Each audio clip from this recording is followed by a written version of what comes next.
इस साथ हम बात करेंगे conjugate of complex number. Let's say अगर मैं आयोटा के कॉम्प्लेक्स नंबर के अंदर जो अगर मैं आयोटा है यानी जो इमेजिनरी पार्ट है उसको मैं माइनस आयोटा में कन्वर्ट कर दूं, या अगर माइनस आयोटा है उसको मैं प्लस आयोटा में कन्वर्ट कर दूं, तो मेरे पास एक नया इमेजिनरी नंबर आएगा। ठीक है, जिस तरह हम बात करते हैं कि कॉम्प्लेक्स रियल नंबर्स के अंदर जो है वो जो हम सर्ट्स पढ़ते हैं, जो अंडर रूट में होते हैं, जैसे 2 + 4 अंडर रूट, ठीक है, अंडर रूट 3, ठीक है, इसका कॉन्जुगेट क्या होता है जी 2 - √3, ताकि हम जो अंडर रूट साइन है इसको हम खत्म करते हैं। ठीक है, डिनोमिनेटर में जब हमारे पास इस तरह की सिचुएशन आती है। अब बेसिकली यही कॉन्सेप्ट है कि जो है सर जो कॉन्जुगेट का कॉन्सेप्ट है, जब हम इनकी दो कॉम्प्लेक्स नंबर की डिवीजन को स्टडी करेंगे तो वहां पे हमें जो है हेल्प करेगा डिवीजन के अंदर। ठीक है, अब देखें लेट्स से हमारे पास z इज इक्वल टू एक नंबर है complex number -1 - iota.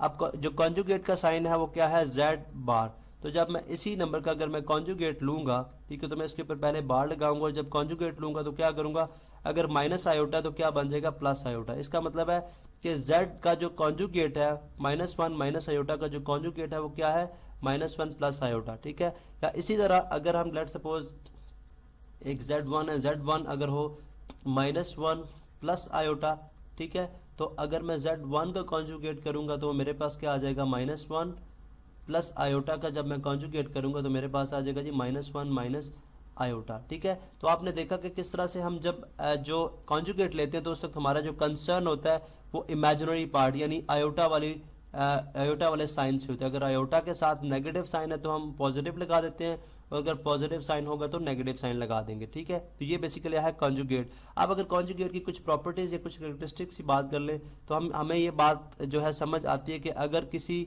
Complex number का डबल कॉन्जुगेट किया जाए, ठीक है, तो वो दोबारा उसी नंबर के इक्वल आ जाएगा। प्रूफ देख लेते हैं इसका। ठीक है, लेट्स से एक हमारे पास कॉन्जुगेट है, ठीक है, z है जो कि इक्वल है 2 + 3 आयोटा के। ठीक है, अब मैं फर्स्ट टाइम इसका कॉन्जुगेट करूंगा, फर्स्ट टाइम। ठीक है, जब मैं फर्स्ट टाइम इसका कॉन्जुगेट करता हूं तो 2 + 3 आयोटा यहाँ पे मैंने बार लगाया। ठीक है, तो ये बन जाएगा फर्स्ट टाइम कॉन्जुगेट किसके इक्वल आ जाएगा, अगर +3 आयोटा तो क्या हो जाएगा -3 आयोटा। ठीक है, अब दूसरी दफा दोबारा इसका जब मैं डबल कॉन्जुगेट करता हूँ, ठीक है, यानी इस कॉन्जुगेट का मैं डबल कॉन्जुगेट करता हूँ, तो 2 - 3 आयोटा के ऊपर मैं दोबारा से बार लगाऊंगा तो डबल कॉन्जुगेट किसके इक्वल हो जाएगा 2 - 3 आयोटा क्या हो जाएगा +3 आयोटा।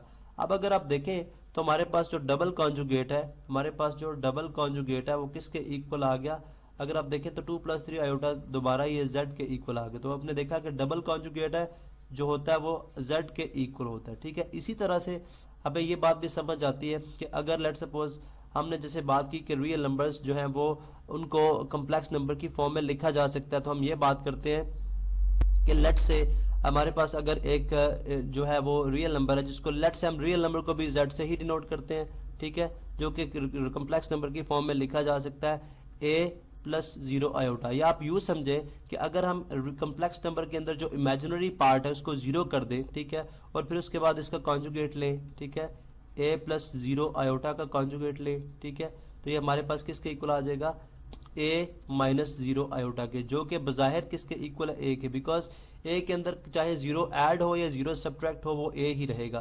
तो लिहाजा यहाँ से हमें ये समझ आ गई, यहाँ पे हम ये स्टेटमेंट दे सकते हैं कि जो कॉन्जुगेट ऑफ रियल नंबर है, conjugate of real number is same. ठीक है, इज सेम रियल नंबर, वही दोबारा हमारे पास रियल नंबर आ जाएगा उसके कॉन्जुगेट करने में। अब आपके पास सबूत सामने है, हमने देख लिया कि ये हमारे पास अगर आप देखें इसके अंदर इमेजिनरी पार्ट जो है वो एब्सेंट है, या यूं समझें कि वो हमने सपोज कर लिया कि वो 0 है। ठीक है, तो इसके अंदर जब हमने ये जनरली हमारे पास क्या है एक रियल नंबर है जिसके अंदर इमेजिनरी पार्ट 0 है। ठीक है, तो हमने देखा कि अगर इसके अंदर इमेजिनरी पार्ट 0 है, जब हमने इसका कॉन्जुगेट लिया, कॉन्जुगेट के अंदर आपको पता है कि हम सिर्फ आयोटा वाली जो टर्म है उसको स्टडी करते हैं, अगर उसके साथ पॉजिटिव साइन नेगेटिव करते हैं, लेकिन अगर हम 0 को पॉजिटिव लिखें या नेगेटिव लिखें उसको a पे कोई इफेक्ट नहीं पड़ेगा।